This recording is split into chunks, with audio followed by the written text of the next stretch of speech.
ג'איה פרבוג'י. היום אנו מתקדמים צעד אחד קדימה ומתחילים להעמיק במפגשים השונים שנפגוש בספר זה כפי שזה.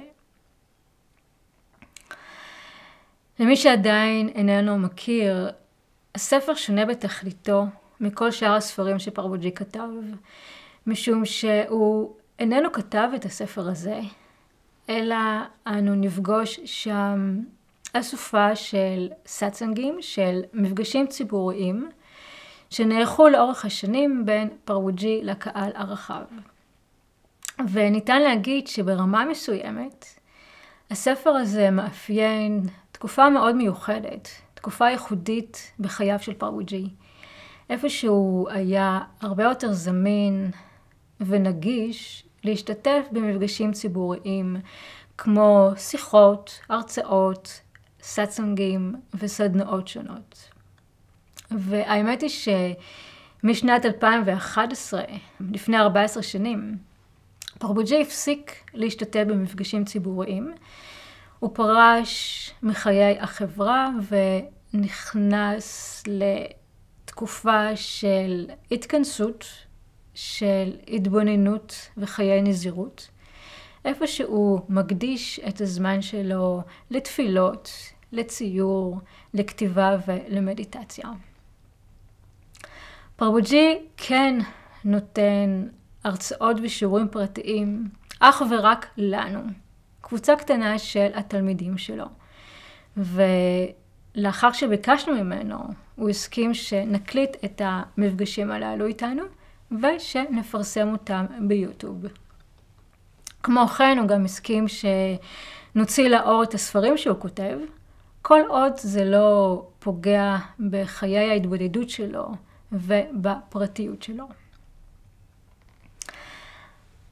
ההקדמה לספר, המפגש שהיום אנחנו נתחיל להעמיק בו, הוא מפגש שנקרא סאטסנג. ובמפגש הזה פרבוג'י משתף אותנו במשמעות הייחודית של סוג כזה של מפגש. ולמרות שפרבוג'י יבוא לכל סוג כזה של מפגש עם איזשהו רעיון על משהו שהוא רוצה לשתף אותנו בו, הוא אף פעם לא יבוא עם ידע או עם מידע מוכן מראש. הוא לא בא לתת לנו איזשהו שיעור אינטלקטואלי. פרבוג'י תמיד התבונן בו ברגע, בנושא שלו הוא רוצה לשתף אותנו בו. הוא יעמיק בו, יחקור בו, וישתף אותנו בגילויים שלו ובתובנות שלו. ולכן ניתן להגיד שאף פעם כל מפגש עם פרבוג'י לא יהיה מצומצם אך ורק לנושא הספציפי שעליו הוא מדבר איתנו, עליו הוא משתף אותנו בו. אלא תמיד זה יהיה הרבה יותר רחב, הרבה יותר עמוק, ונוכל לגלות שם יסודות משמעותיות, אבני דרך מאוד חשובות, שכל אחד ואחד מאיתנו יכול ליישם בצורה פרקטית, בצורה מעשית, בחיי ההתפתחות שלו, במסע הזה של הגילוי העצמי, בתהליך הרטרו-פרוגרסיבי.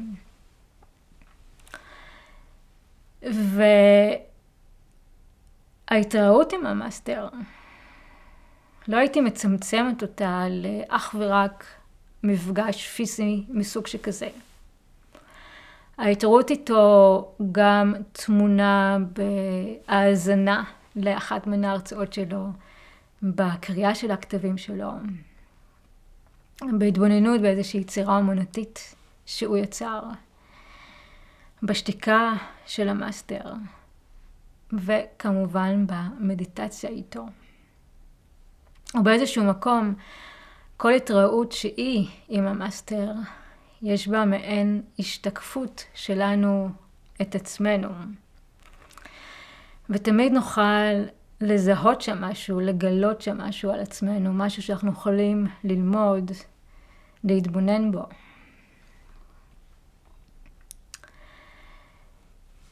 את המפגש הזה פרבוג'י פותח במספר משפטים, איפה שהוא מסביר או נותן איזשהו כיוון למהות של המפגש הזה, ואני רוצה להקריא לכם את שני המשפטים שפרבוג'י משתמש בהם, שנמצא אותם בספר. המפגשים האלה אינם שיעורים או הרצאות. הן יכולות להיקרא רק סאטסנגים, או מפגשים עם האמת.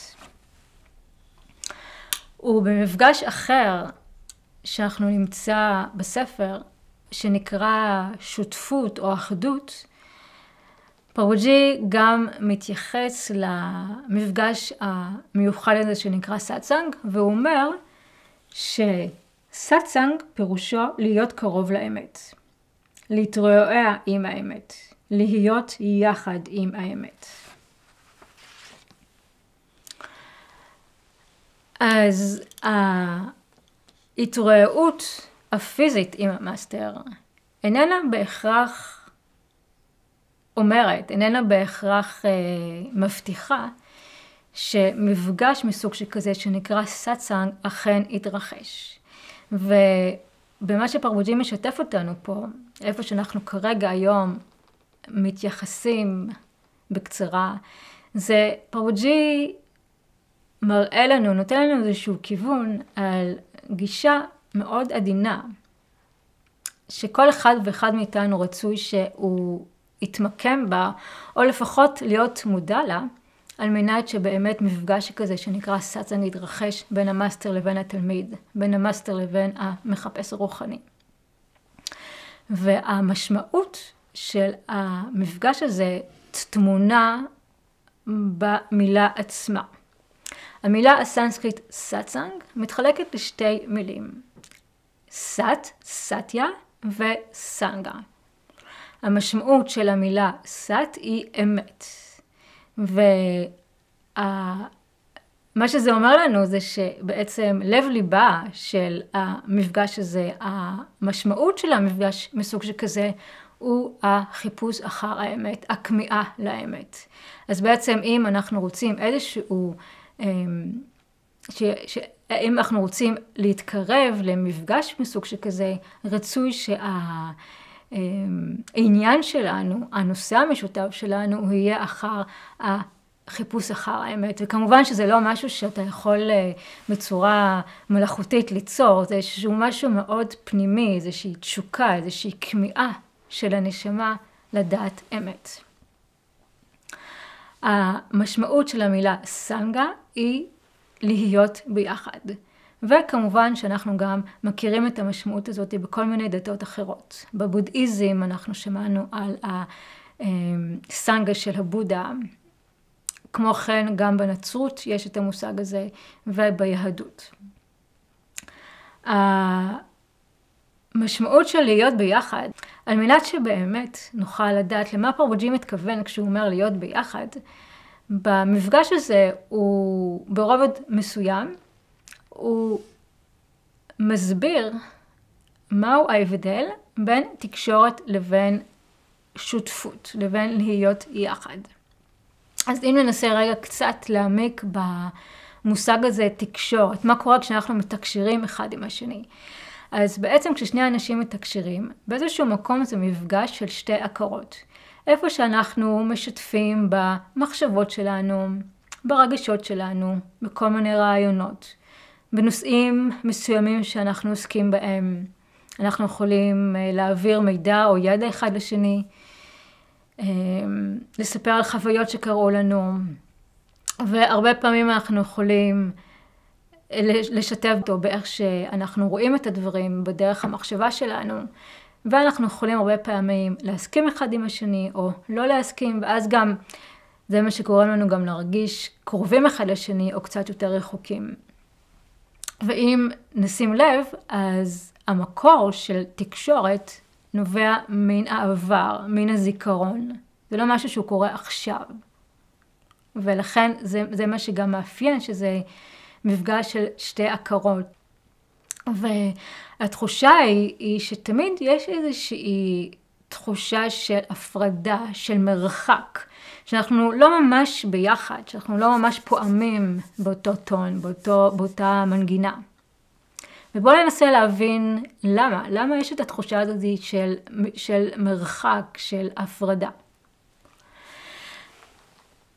כל אחד ואחד מאיתנו נולד למדינה מסוימת, לאזור גיאוגרפי מסוים, ללאום מסוים, לדת מסוימת, למעמד כלכלי מסוים.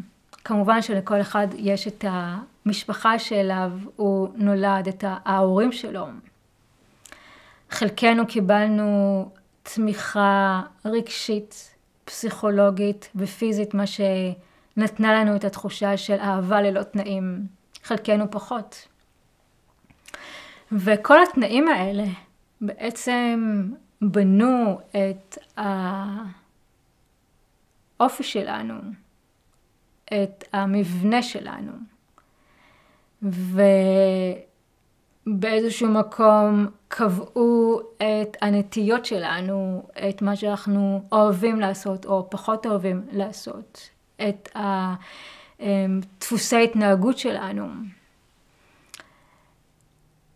ויצרו את הדעה שיש לנו כלפי עצמנו, איך שאנחנו תופסים את עצמנו, הדמות שבנינו לעצמנו. והדמות הזאת, מה שאנחנו חושבים את עצמנו להיות, מה שאנחנו בטוחים שזה מה שאנחנו, בעצם נבע מן הסביבה החיצונית. ומה שהוא כל כך רחוק ממה שאנחנו באמת מטבענו האמיתית. והדמות הזאת זוהי התופעה האגואית, הרעיון אני, ההנקרה. וכששני אנשים באים ומתקשרים, שני פרסונליטיז, אוקיי?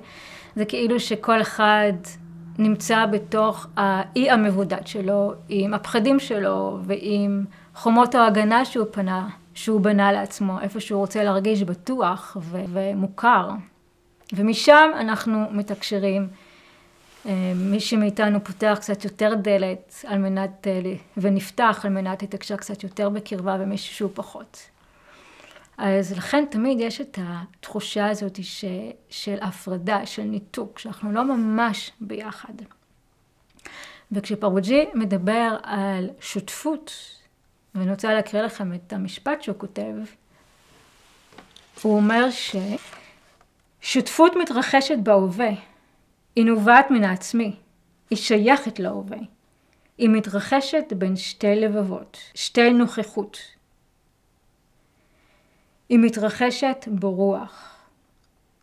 אחדות מתרחשת בהווה, היא נובעת מן העצמי, היא שייכת להווה, היא מתרחשת בין שתי לבבות, היא מתרחשת ברוח.